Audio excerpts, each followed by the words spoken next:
Love जिहाद और गैर कानूनी धर्म परिवर्तन विरोधी कानूनों पर सुप्रीम कोर्ट ने यूपी और उत्तराखंड सरकार को नोटिस जारी किया है। याचिकाकर्ता विशाल ठाकरे के वकील प्रदीप यादव हमारे साथ हैं। प्रदीप जी, आप लोग क्या कहना चाह रहे हैं इस याचिका के जरिए? और कोर्ट ने तो शुरू में आपसे कहा हाई कोर्ट जाने के लिए, लेकिन फिर कोर्ट कैसे आश्वस्त हो गया नोटिस जारी करने को? देखिए, कोर्ट ने शुरू में हमसे कहा कि आप हाई कोर्ट जाओ। मैंने कोर्ट से रिक्वेस्ट किया कि हाई कोर्ट माय लॉर्ड इसलिए नहीं जा सकते हैं क्योंकि ये जो है मैटर 2 से ज़्यादा राज्यों में हो रहा है। पहली बात तो हमने जो चैलेंज किया है 2 राज्यों को चैलेंज किया है लेकिन अब मध्य प्रदेश गवर्नमेंट और में भी जो है वहाँ की विधानसभा ने इसे पारित कर दिया है, लेकिन अभी कानून का रूप नहीं आया है। हरियाणा गवर्नमेंट भी इस पर प्रपोज कर रही है। तो इस तरह से 4 राज्यों से 5 राज्यों से जब चलता जाएगा, सारे हाई कोर्ट इस पर एग्जामिन करते रहें। लास्टली योर लॉर्डशिप को एग्जामिन करना है कि सारे राज्यों के हाई कोर्ट सही हैं या गलत हैं। इसलिए मेरा एक रिक्वेस्ट था ऑनरेबल चीफ जस्टिस से कि आप सारे राज्यों से हाई कोर्ट से रिकॉर्ड यहाँ कॉल करके आप खुद इसको एग्जामिन करो। जिस पर ऑनरेबल चीफ जस्टिस से हमने कहा था कि मिस्टर यादव, ये ट्रांसफर पिटिशन नहीं है। मैंने कहा कि ऑफ कोर्स योर लॉर्डशिप, ये ट्रांसफर पिटिशन नहीं है, बट जब 2 राज्यों से ज़्यादा इसको एग्जामिन कर रहे हैं तो आप जो है अभी चूंकि कानून 2 राज्यों में ही है अस्तित्व में, और आपने चुनौती भी 2 राज्यों के कानून को दी थी, इसलिए नोटिस 2 राज्यों को हुआ, ये आप बता रहे हैं। अच्छा, मैं ये जानना चाहता हूं कि आप लोग मौलिक अधिकार के हनन का कह रहे हैं कि इन कानूनों के जरिए होता है। कैसे, कौन से अधिकार हैं जिनका हनन होता है, ये बात आपने कोर्ट में रखी है? देखिए, मौलिक अधिकार का हनन सबसे पहले तो आर्टिकल 14 जो कॉन्स्टिट्यूशन का आत्मा है, आर्टिकल 14 की सबके साथ बराबरी का अधिकार, सबको बराबर के निगाहों से देखा जाए, तो सबसे पहले आर्टिकल 14 का वायलेशन हो रहा है। आर्टिकल 21 का लिवलीहुड, जहां पर अपने right to life, right to privacy, सारी चीज़ों का वहां हनन हो रहा है। तीसरा सबसे इंपॉर्टेंट आर्टिकल 13 सब पार्ट बी का सी का जो है वायलेशन हो रहा है, जिसमें ये सारी चीज़ों को दिया गया है, ये सारी चीज़ों को बताया गया है कि देखिए, आप एक फीमेल एक मेल को आज़ादी देते हो कि जब आप 18 के हो गए हो और 21 के हो गए रिस्पेक्टिवली, तो आप अपने जीवन साथी को चुन सकते हो।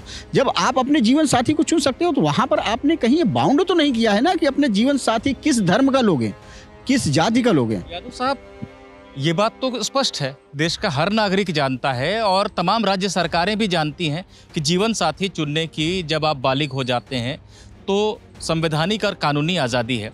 सवाल तो ये उठता है ना कि अगर शादी वजह है सिर्फ धर्म परिवर्तन कराने के लिए, यानी धोखा दिया जा रहा है प्यार की आड़ में, या कई बार ऐसा भी होता है कि लड़कियों को गुमराह किया जाता है, नाम छुपा लिया जाता है कि कुछ और नाम बताया जाता है शादी करने के बाद, या शारीरिक संबंध बनाने के बाद पता चलता है कि वो अजय नहीं असलम है, और तब लड़की किसी ऐसी स्थिति में नहीं होती क्योंकि वो अपना जीवन एक तरह से उसको सौंप चुकी है। इन बातों से महिलाओं को बचाने के लिए आपने कहा, आर्टिकल 14 का हवाला दिया, समानता की बात की, तो संरक्षण मिले सबको, ये भी संविधान की एक बाध्यता है सरकारों के लिए। निश्चित तो लड़कियों को अगर संरक्षण देने के लिए कानून बनाया गया है तो आप लोग कैसे विरोध कर रहे हैं इसका? आपने क्या दलील दी है? देखिए, मेरा ये है कि लड़कियों की सुरक्षा करो, लड़कियों की नहीं, लड़कों की भी सुरक्षा करो, सबकी सुरक्षा करो।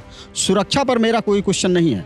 कोई अगर झूठ बोलकर कुछ करता है तो उसे जो भी कानून में प्रोविज़न है, जो अगर कोई झूठ बोलता है तो ऑलरेडी आईपीसी में प्रोविज़न है झूठ बोलने का कि अगर आप झूठ बोले हो तो आप 7 साल से लेकर के 10 साल तक सजा पाओगे। फोर्जरी आप कमिट कर रहे हो, उसके लिए कोई वो नहीं है। अब रही बात शादी की, केवल शादी के लिए कोई धर्म परिवर्तन नहीं करता है। आप जान लीजिए कि हिंदुस्तान कल्चर में मेल डोमिनेटिंग स्टेट है। यहाँ पर यादव लड़की अगर शादी करती है जाकर के ब्राह्मण से, तो वो टाइटल अपना ब्राह्मण लिखना चालू करती है, वो यादव नहीं लिख सकती है। सेम थिंग है कि अगर लड़की मुस्लिम से जाकर शादी कर रही है, जो मेन पर्पज है, हालांकि ऑर्डिनेंस में या एक्ट में ये चीज़ कहा है कि हिंदू भी मुस्लिम को नहीं कन्वर्ट कर सकता है, हम उस पर नहीं वो कर रहे हैं। दोनों चीज़ों में गलत है कि लड़की जिस भी उसमें जाएगी वो अपना टाइटल वही अडॉप्ट करेगी, दूसरी टाइटल नहीं अडॉप्ट करेगी। शादी अगर लड़की स्वेच्छा से अपना सहयोगी, कोई कर्मचारी है, कोई सहपाठी है, चाहे वो जिस भी धर्म का हो, वो करती है स्वेच्छा से, इसमें कोई दिक्कत होनी नहीं चाहिए।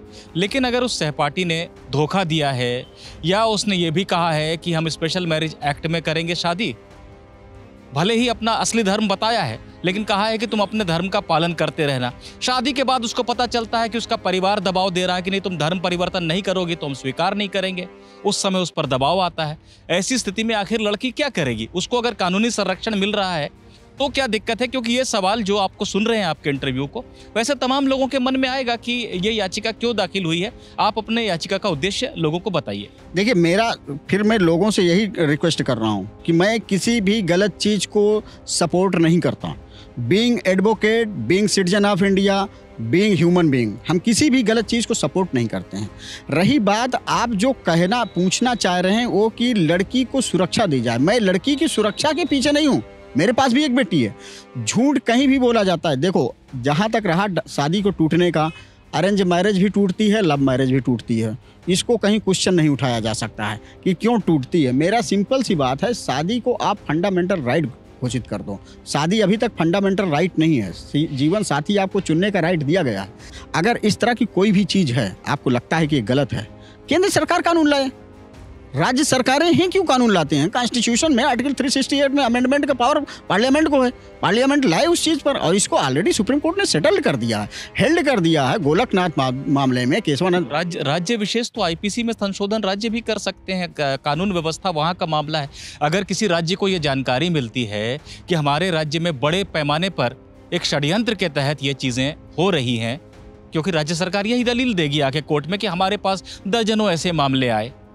तो अगर किसी राज्य सरकार को लगता है, बल्कि केरल हाई कोर्ट ने हदिया मामले में टिप्पणी भी की थी लव जिहाद को लेकर, जहां पर कि हिंदू ही नहीं ईसाई लड़कियों को भी धर्म परिवर्तन के लिए बाकायदा एक प्लानिंग से किया जा रहा है।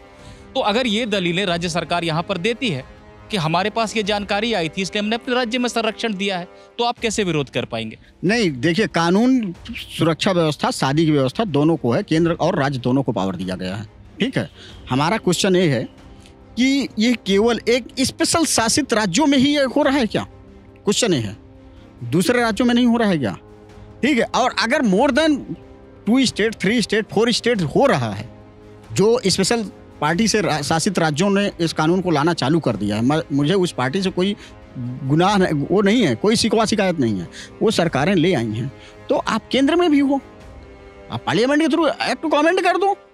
ठीक है, आप पार्लियामेंट के थ्रू कॉन्स्टिट्यूशन कमेंट कर दो, वहां पर ला करके रख दो भाई कि नहीं, ये चीज है, लड़की यहीं पर शादी करेगी, इससे हटके नहीं करेगी, खत्म बात। अच्छा, एक मेरा आखिरी सवाल है आपसे। हालांकि आप बार बार कह रहे हैं लड़की यहाँ शादी करेगी, लड़की वहाँ शादी करेगी, और अगर सरकार ये दलील देती है कि फ्रॉड मीन्स के खिलाफ है, लड़की शादी कहाँ करे उसके खिलाफ नहीं है, तो कोर्ट कैसे देखेगा? बहुत सी बातें कोर्ट को तय करनी है। लेकिन मैं आपसे ये जानना चाहता हूँ कि जिन कानूनों की आप बात कर रहे हैं वो सिर्फ लव जिहाद के मुद्दे पर नहीं है, वो गैर कानूनी तरीके से धर्म परिवर्तन के खिलाफ है। यानी लालच देकर, दबाव बनाकर, किसी को आपने पहले कोई गरीब है, वंचित तबके से है, उसको पैसा उधार दे दिया, बाद में उधार जब वो चुका नहीं पा रहा है तब उसको कहा कि ठीक है फलाने धर्म में आ जाओ तो तुमको हम कर्जा माफ़ कर देंगे। ऐसी जो चीज़ें हैं, धर्म परिवर्तन प्रलोभन देकर या दबाव बनाकर कराया जाता है, उसके भी खिलाफ ये कानून है, सिर्फ शादी को लेकर नहीं है। क्या आप इन बिंदुओं का भी विरोध करेंगे? क्योंकि आपने कहा हम पूरे कानून का विरोध कर रहे हैं। देखिए, मैं इन बिंदुओं का इसलिए विरोध कर रहा हूँ कि एक तरफ आप कॉन्स्टिट्यूशन में आज़ादी देते हो, 21 साल का आदमी हो गया है, ठीक है, उसको पूरी आज़ादी है, वो कुछ भी करे अकॉर्डिंग टू लॉ, जिस पर कॉन्स्टिट्यूशन लैंड ऑफ लॉ चूंकि सब पर प्रिवेल करेगा। ठीक है, तो पूरा काम करने का उसे राइट है। अब आप कहते हैं प्रलोभन की बात, सरकार अगर ये कहती है कोई गरीब आदमी पैसा लेकर धर्म परिवर्तन हो रहा है, तो आप उस गरीब को काम ऐसा क्यों नहीं देते कि डेवलप हो जाए? आप उसे धर्म परिवर्तन के लिए वो क्यों कर रहे हो? सवाल ये है ना, देखिए, जो आरक्षण दिया जाता है वंचित तबके को, उसका भी आधार यही है कि संविधान का अनुच्छेद 16 कहता है कि जो तबका दबा कुचला है, जो अपने अधिकारों को नहीं जानता है, नहीं हासिल कर सकता है, उसके लिए विशेष प्रावधान करने पड़ेंगे। तो जो जंगल में रहने वाले आदिवासी हैं, वो संविधान और संविधान से मिले संरक्षण को नहीं जानते हैं।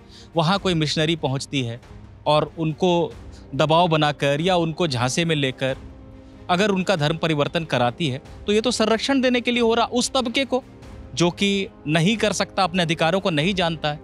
तो इसका भी विरोध क्यों? मतलब समस्या इस बात की है कि आपको देश आज़ाद हुए 70 साल हो गए और अपने आदिवासियों को जानते भी नहीं हो कि वो कहाँ कैसे रह रहे हैं, किस गरीबी हालत में रह रहे हैं, और दूसरे देश का मिशनरी आकर के उनको पैसा दे करके धर्म परिवर्तित कर रही है। ये इससे बड़ा दुर्भाग्य हमारे देश के लिए क्या होगा, हमारे देश के शासकों के लिए क्या होगा? खैर, मैंने बहुत सारे सवाल किए, कुछ चुभने वाले भी सवाल थे जो प्रदीप यादव जी से मैंने किए, लेकिन उद्देश्य यही था कि इनसे इनकी पूरी बात निकलवाई जा सके, जानी जा सके कि ये क्या कहना चाहते हैं अपनी याचिका के जरिए। ये इस बात पर कायम है कि पूरा ही कानून रद्द होना चाहिए यूपी और उत्तराखंड का, और आगे जो राज्य कानून बनाने जा रहे हैं उनको भी चुनौती दी जा सकती है सुप्रीम कोर्ट में, ये भी इन्होंने बताया। तो पूरे कानून को ही रद्द करने की बात ये कह रहे हैं, उस पर कायम है। अब आगे देखना होगा कि 4 हफ्ते बाद राज्य सरकारें क्या जवाब देती हैं और उसको सुनने के बाद कोर्ट क्या रुख अपनाता है।